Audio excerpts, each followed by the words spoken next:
A late-night, clearing operation blew up the southern mountains. Thousands of villagers dragged felled trees into the streets, shouting for accountability. Multiple sources say the incident reached the top leadership. Xi Jinping's foreign affairs speech was hastily rewritten, and related search terms vanished across the internet. Cities fell silent as the countryside erupted. This popular resonance is exposing the scene power fears most. Don't miss the next drop. Subscribe and hit the bell. China's streets are so quiet even laughter needs courage, yet in this quiet, handwritten slogans have begun to reappear on overpasses, in underpasses, and on utility poles. A few words go up, quickly torn down, and the next day they grow back. Some say that's not stability maintenance, it's maintaining silence. On the other side of that silence, something is exploding. In the southern mountains, a midnight cleanup flattened whole tracts of forest. At daybreak, thousands of villagers dragged severed trunks to the company's gates. Cars were overturned, glass was smashed, and the town felt like a siren had been pulled. According to multiple reports, the clash reached the very top. Xi Jinping's external program was abruptly changed to written remarks. Within mere hours, relevant entries sank across the web and pages became invisible. In the cities, people are taken away for one sentence. In the countryside, farmers stand up for a piece of land. Two seemingly unrelated lines are converging on the same question: what kind of fear makes power uneasy even with silence? Today, starting from this eruption in the mountains, we open a deeper layer. When the street notes meet the valley crowds, what happens next? In Zhongnanhai County, a small central Hainan county, a rare, large-scale farmers' protest broke out on October 31st. It began with a pre-dawn tree-felling operation on October 31st. Rubber and betel-nut trees cultivated by local farmers for years were sawed down and bulldozed overnight by company personnel. At daybreak, villagers returned to find the hills transformed. Standing trees lay everywhere. Years of harvest were now a ruin. Villagers said the land was their ancestral farmland. Some households even held contracting certificates. But the Hainan Natural Rubber Group insisted the land belonged within company bounds and that farmers were long-term illegal occupiers.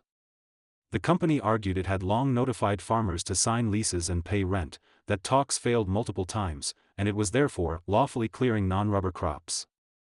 The villagers rejected this, saying there was no prior notice or compensation and that striking at night was essentially stealth felling, cutting off their livelihood.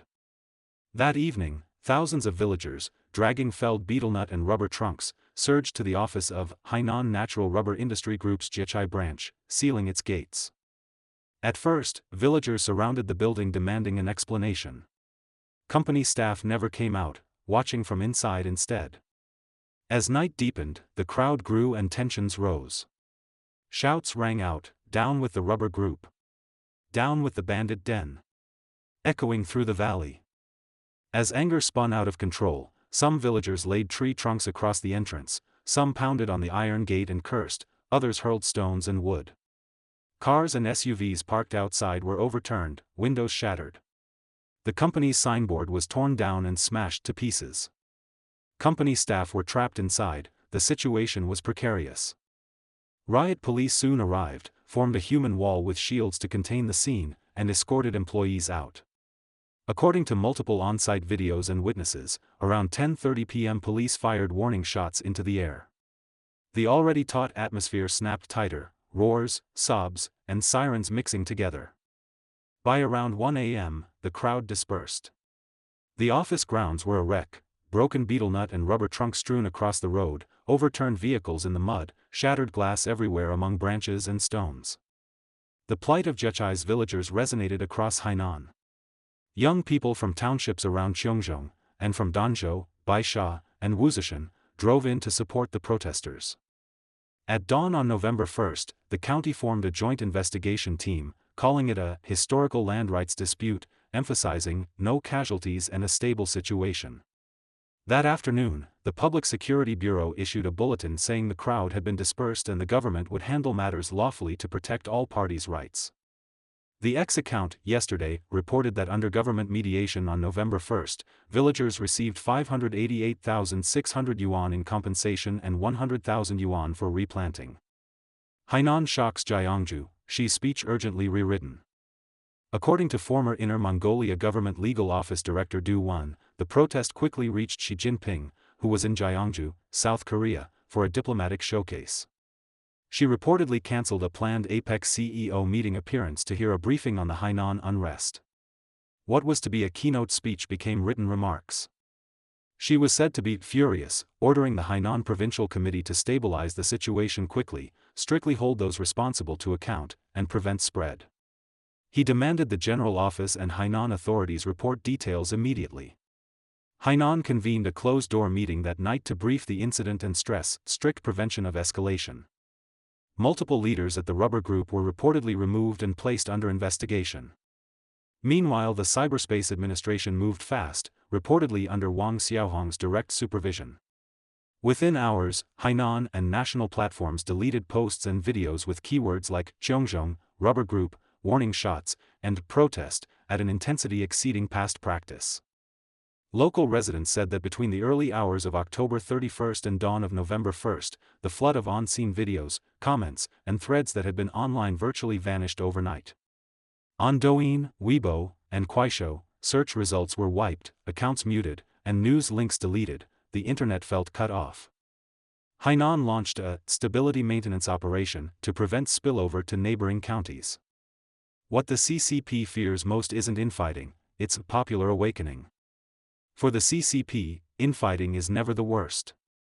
Whether it's Politburo jockeying or factional tussles, it all occurs inside the system. Win or lose, the premise is, protect the party.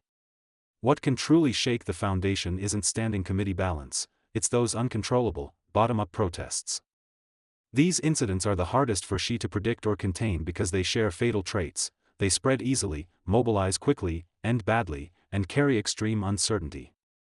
Once ignited, popular anger leaps across regions, classes, and identities into a national resonance.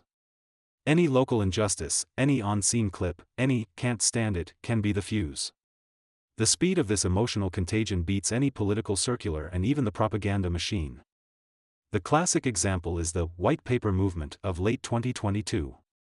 Sparked by a single fire in Urumqi, it spread to Beijing, Shanghai, Chengdu, Wuhan. Young people across China raised blank sheets. No organization, no leaders, yet it became the largest protest in over a decade. Within weeks, Dynamic Zero COVID, enforced for nearly 3 years, was abruptly scrapped and lockdowns lifted overnight. It was one of the few times the CCP yielded under popular pressure, teaching the authorities that spontaneous collective action can be more potent than any external force. This year, Jiangyu, Sichuan, saw a similar flare-up, triggered by a student bullying video. The clip detonated public opinion. Hundreds of parents and students gathered, demanding a thorough probe. Police arrived, tension rose, the situation escalated. On the surface it was a school dispute, in reality it signaled a new phenomenon: once unjust scenes are seen, they can instantly become protest tinder. For the CCP, this "can't stand it" mood is most dangerous because it needs no organization or calls, only resonance. Nor are such events random. By Chinese academia's own past research, so-called mass incidents numbered only a few thousand annually in the mid-1990s. By 2005 they exceeded 87,000. The government stopped publishing stats afterward, but outside estimates suggest by around 2010 annual numbers reached 180,000 plus. That means hundreds of protests, clashes, or collective petitions occur every day across China. They may be scattered, but once chain reactions appear, it becomes the regime's nightmare. By contrast, intra-party factional brawls, even vicious ones, remain power redistribution within a closed system. They may scheme and purge, but never cross the line of protect the party. Popular protests, be it the White Paper movement, the Jiangyu incident, or this Zhongzhong flare-up, are born outside the system and form spontaneously on site. They defy orders, resist control, and once lit, can plunge a regime obsessed with stability above all into genuine fear. The vanishing Halloween, even humor is feared. If the White Paper movement and the Hainan unrest expose fear of collective anger, this year's Halloween reveals fear and suppression of any expression that lets people see reality and reflect. On the night of October 31, 2025, streets in many Chinese cities were unusually bleak. Halloween, a day for youth to dress up and express themselves, seemed drained of color. In 2023, Shanghai, Wuhan, and Chengdu teamed with costumes. Post-lockdown, Halloween became an outlet, some dressed as Dubai COVID enforcers, others as surveillance cameras or Winnie the Pooh, mocking the times with satire. The laughter held repression and courage.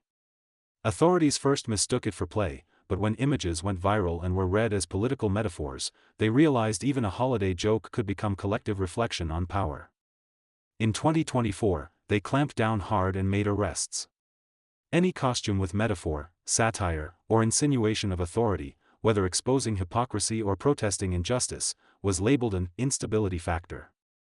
Someone in a Dubai suit, joking about 3 years of absurd zero COVID, was taken away. Someone in ox-head/horseface masks hinting at officialdom's darkness was forced to remove them. A young person with "I want to speak" on their outfit was surrounded and forced to change.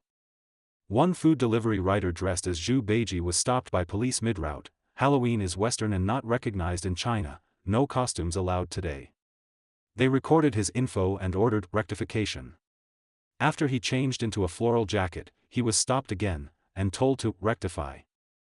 What was creativity and humor became, in the party's eyes, a provocation. They fear not the costumes but the language inside them, the kind that needs no slogans but lets reality be seen at a glance. This year they panicked earlier, and moved preemptively. From late October, police cars and plainclothes patrols appeared in central Shanghai.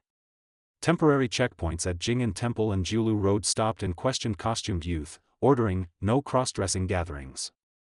In Wuhan, officials closed for maintenance the Li Huangpai Road pedestrian area, last year's Halloween hub, citing pipe and paving work, in reality to block crowds.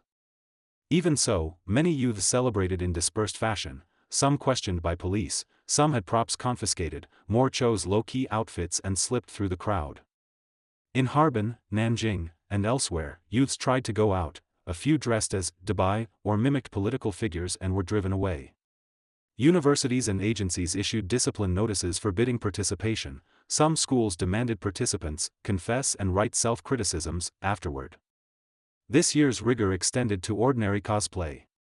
A woman dressed as Doraemon was stopped and taken to a station. Even a simple mask drew orders to remove it immediately. Police cars lined the streets with flashing lights. A night that should have been laughter and creativity turned into ad hoc martial law. Any look that could be interpreted as insinuation or disrespect became a latent threat, revealing a deep fear that humor might expose truth and spark reflection. Some commentators noted, the party isn't guarding against Halloween, it's guarding against people having chances to gather, speak freely, and exchange ideas. Slogans return to the streets, silence is cracking. Even under high pressure, some voices broke through. In late October, photos of anti-Xi, anti-CCP slogans surfaced online, posted on bridges, in underpasses, and on walls in multiple cities, reading "Down with the CCP, Xi Jinping step down, freedom belongs to the people," and more.